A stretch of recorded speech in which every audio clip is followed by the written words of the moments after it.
Magsasagawa ng motu proprio investigation ng COMELEC laban sa mga kandidato na tumanggap ng donasyon mula sa mga kontraktor na hawak ng gobyerno. Balita mula sa COMELEC, hatid ni Radyo Patrol, Steve Rez. Steve! Tony, handa ang Political Finance and Affairs Department o PFAD ng Commission on Elections na magsampa ng mga kapulang kaso laban sa mga kandidatong nanalo man o natalo pero tumanggap ng mga donasyon para sa kanilang kampanya mula sa mga kontraktor na may proyekto para sa gobyerno. Ayon kay COMELEC Chairman George Aaron Garcia, may jurisdiction pa rin ng COMELEC sa mga kandidato kahit nangyari ang mga donasyon noong 2022 o 2025 elections. Again, dyan po namin ine-emphasize yung kahalagahan ng SOSE. Yung iba po kasi hindi pinapansin lalo ng mga kababayan natin. So yan po ang importansya nito sapagkat may reason ng batas kung bakit pinagbabawal magbigay. Una nang inamin ni Senate President Francis Jose na tumanggap siya ng 30 million pesos para sa kampanya noong 2022 mula sa Center Race Construction na kabilang sa ibinunyag ni Pangulong Marcos Jr. na may pinakamaraming flood control project sa Pilipinas. Pero ayon kay Garcia, ipinagbabawal ang ganitong donasyon sa ilalim ng Section 95 ng Omnibus Election Code. At yan ang balitang kumpirmado, sigurado, ito ang Radyo Patrol, Steve Raz, DZMM. Maraming salamat, Steve Rez.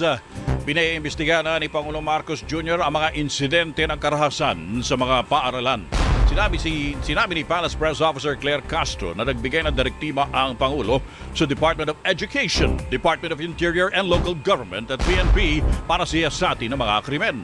Tutulong din niya ang DSWD para malaman at mabantayan kung naipatutupad ang Child Protection Policy sa mga paaralan. Gayon din sa usapin ng mental health ng kabataan. Dumistansya naman ang palasyo sa panukalang amyendahan ng Juvenile Justice and Welfare Act dahil hindi pa nakokonsulta ang Pangulo ukol dito. Iniutos na ni Pangulong Marcos Jr. na pag-aralan ang hirit na dagdag pasahe sa mga pampublikong jeep. Ang balita mula sa Malacanang at ni Radyo Patrol, Christian Yosores. Christian! Tony, ayon sa Malacanang, nais ni Pangulong Marcos Jr. na timpangin ang magiging epekto ng dagdag pamasahe sa mga commuter, gayon din sa pangangailangan ng mga driver at operator na umaaray sa mataas na presyo ng produktong petrolyo.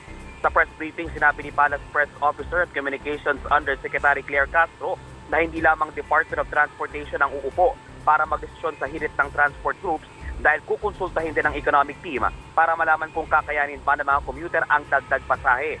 Tiniyak naman niya na dadaan pa rin sa mga konsultasyon at public hearing ang jeepney fare hike para maging balanse sa parehong partido ang pagpapatupad sakaling aprubahan. Ipinauubay naman ng palasyo sa DOTR ang pagdedesisyon kung ano mga hakbang at tulong pa ang maaaring ibigay sa mga super at operator habang hinihintay ang desisyon sa dagdag pasahe at hindi pa naipatutupad ang fuel subsidy. Samantala, Tony, abiso sa mga motorista, nararanasan ang malakas na pagbuhos ng ulan sa bahagi ng Quezon Avenue sa Quezon City ngayong hapon. Yan ang balitang kumpirmado. Sigurado, ito ang Radyo Patrol. Christian Yosores, DZMM. Maraming salamat, Christian. Dismayado naman ang ilang mga senador sa mga polisiyang ipinatutupad laban sa online gambling. Ang balita mula sa Senado, hatid ni Radyo Patrol, Robert Mano. Kuyang Robert! Tony, hindi kontento mga senador sa naging aksyon ng Bangko Sentral ng Pilipinas na ipag-utos ang pag-delink o pag-alis sa e-wallet ng mga link ng mga online gambling site. Sabi ni Senator Erwin Tulfo, ang mas dapat gawin ay tuluyang ipagbawal ang paggamit sa e-wallet sa pagtaya sa mga online games. Alisin na natin yung link ng mga e-wallet sa mga gambling para yung mga tao mapilitan na lang pumunta sa mga pay station. Sige, papayag kami siguro. Pero we're not sure. Pero kung walang malinaw, hindi. Talaga, we really have to stop this. Kasi maraming victims. Bukas naman ang pagkor sa ganitong ideya pero sinabi na paniguradong bababa ang bilang ng mga maglalaro sa online gambling at maaapektuhan naman ang kita ng pamahalaan. Ang trajectory ng paglaki ng online gaming sa Pilipinas ay talagang naging exponential, napakabilis. Kaya kailangan ng iba't ibang panibagong mga regulasyon. Sa tansya ni Tengko, nasa 70 billion pesos ang posibleng kitain ng bansa sa online gambling ngayong taon.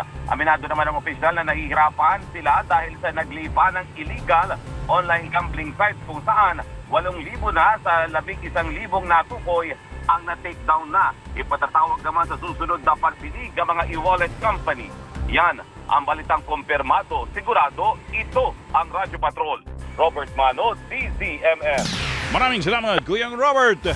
Naghain ng reklamo sa Department of Justice si mamamayang Liberal Party List Representative Laila de Lima laban sa 10 piskal na umano'y nagtangkang buhayin ang kanyang kasong may kaugnayan sa illegal na droga.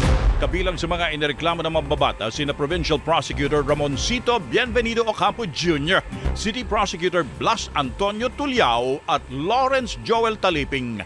Gayon din sina Deputy City Prosecutor Leilia Llanes, Evangeline Viudes Canovas at iba pa. Sa letter of complaint, iginiit ng kampo ni De Lima na dapat imbestigahan at masampahan ng kaso ang mga piskal dahil sa grave misconduct at gross ignorance of the law. Naniniwala kami na dapat tanggalin sila bilang piskal, i-forfeit ang kanilang mga benefits at hindi na dapat sila makabalik sa kahit na anong pang posisyon sa gobyerno dahil sa pinakita nilang attitude. Nakatakda ring sampahan ang kaso ng kampo ni De Lima ang mga piskal maging si dating Justice Secretary Vitaliano Aguirre na umano'y utak ng political persecution laban kay De Lima. Sinasabing ang mga piskal ang maghahain ng motion for reconsideration sa korte para baliktarin ang desisyon na pag-absuelto kay De Lima sa kanyang drugs case. Mga kapamilya, kabilang ang tsuper ng jeep na nasita ng DOTR SAIC sa pag-inspeksyon sa roadworthiness ng mga sasakyan sa Pasay City dahil sa buhay na manok na nakapatong sa hood nito. Katwiran ng driver, may sentimental value at pampaswerte umano ang manok kaya kasama niya ito sa biyahe. Ilang taon na yan kasama ko. Parang alala ko sa nanay ko dahil yan ang biling niya sa akin. Lagyan ko parang maalala ko yung nanay ko pag kasama ko siya. Papaswerte, buwinas. At saka parang gabay ko siya. Ayun, hindi naman pala siya cockfighter. Siya ay cock driver. Giit ng saik, pwedeng makaistorbo sa paningin ng driver habang nagmamaneho yung manok. Tinikitan din ang tsuper dahil pudpud na yung reserbang gulong at pundido pa yung brake lights. Pinagmulta rin ng 5,000 piso ang tsuper ng 4 na jeep at 1 taxi dahil sa mga nakitang depektibong bahagi ng sasakyan at pagpapasabit ng mga pasahero. Nasa 150 pamilya ang apektado ng sunog na sumiklab sa barangay San Dionisio, Parañaque. Tumagal ng mahigit 3 oras ang pag-apula sa sunog na sinasabing nagsimula sa sinindihang damit nang nag-away ang mag-asawa. Ang sabi lang nila, sa bahay na mag-asawa, nag-away sila. Pag nag-away, tapos yung lalaki daw, nagsunog daw ng damit. Tapos ang damit, sinunog, inagis sa bahay. Doon nagsimula. Pansamantala munang nananatili sa Palanyag Gym ang mga nasunugang residente habang inaasikaso na ng City Social Welfare and Development ang tulong sa mga apektadong pamilya.